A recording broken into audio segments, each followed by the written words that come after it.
Ciao raga, sono la Meme e oggi continuiamo la serie dei nuovi video del 2026. Quindi, dopo 6 anni sono tornata su YouTube. Sì. Vediamo un po' se riesco a mantenere questa cosa. Ogni tanto sicuramente pubblicherò, quindi dai, sparire non sparisco.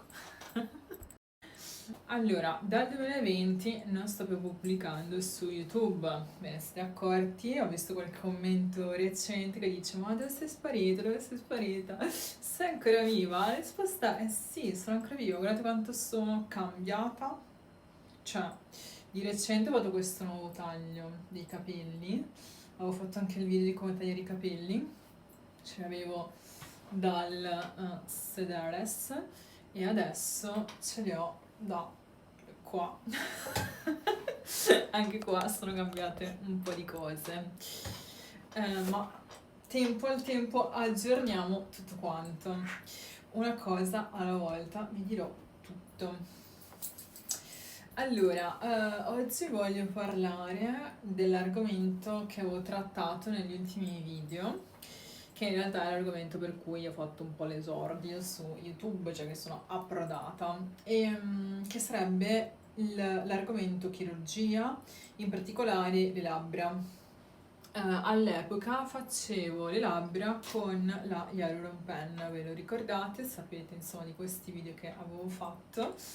Che dire, ad oggi cosa vi dico, come vi aggiorno, lo consiglio ancora, non ve lo consiglio, ora vi dico tutto. Allora, nel 2020 era sicuramente diciamo una novità, un modo non invadente per comunque farsi un ritocco da sole, sì, sicuramente.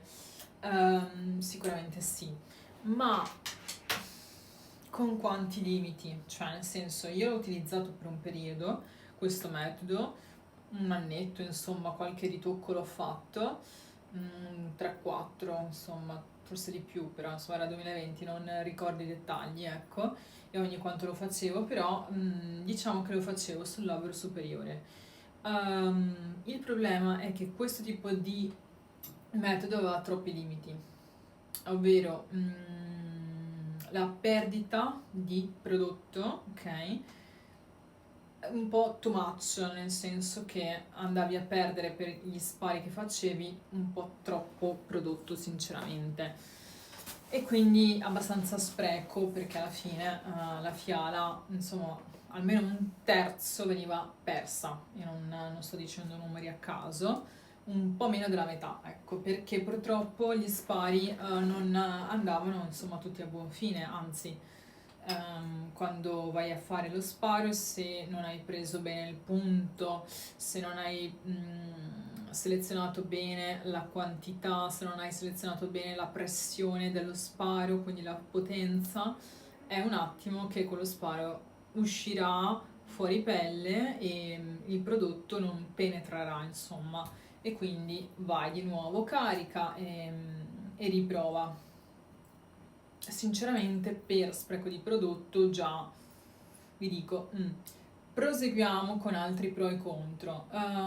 Sicuramente un metodo che ti permette di fare un piccolo ritocchino non invadente se vuoi un risultato soft. Questo sì, posso concedertelo. Nel senso che se non punti ad avere due zatteroni, ok, che ti accontenti, diciamo così, di avere solo un pochino il labbro, ecco, sporgente, allora sì, potrebbe anche andare bene, non ti dico di no.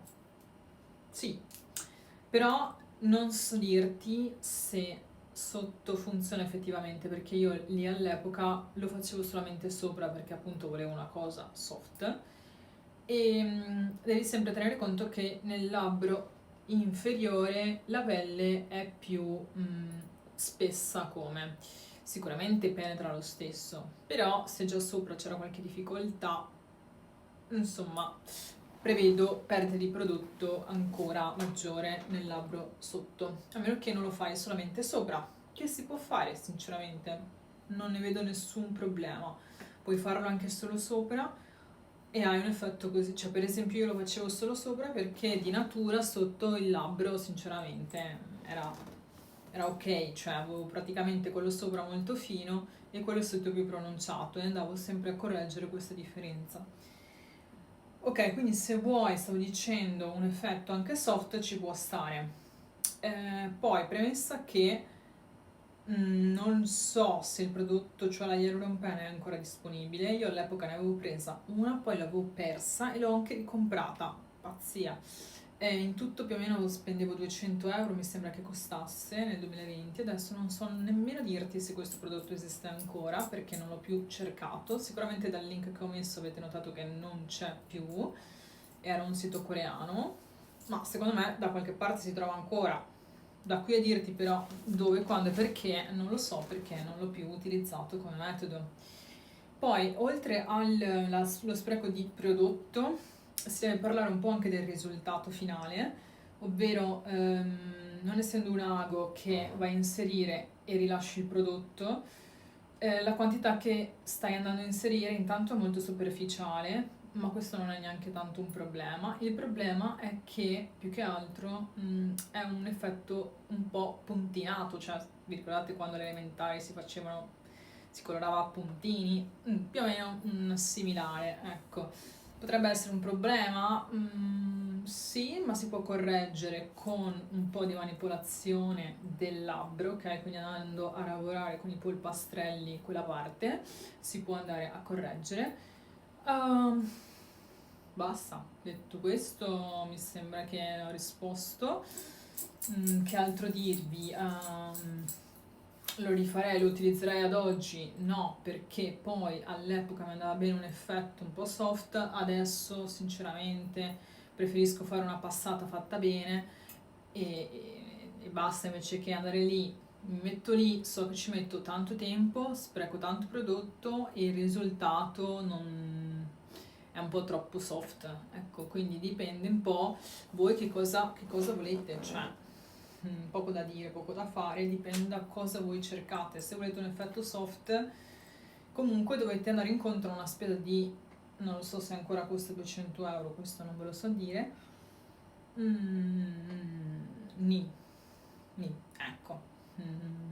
Io vi direi no, ecco, vi direi no. Cioè, il mio consiglio, me lo consiglia ad oggi me, uno mi trova per strada, io gli dico no, punto, cioè questa è la mia realtà. Poi se voi dite no, vabbè, a me basta un effetto soft, sì, però sai che intanto sprecherai tanto prodotto di acido ialuronico che devi comprare e non costa manco poco. E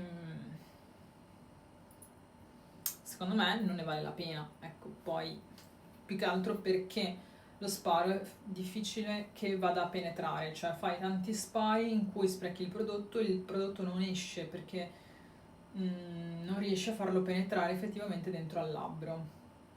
Un piccolo tip che vi posso dare è di andare a sparare dove il labbro è rosso, cioè non fuori sulla pelle, ma cioè sopra, nel senso, ok?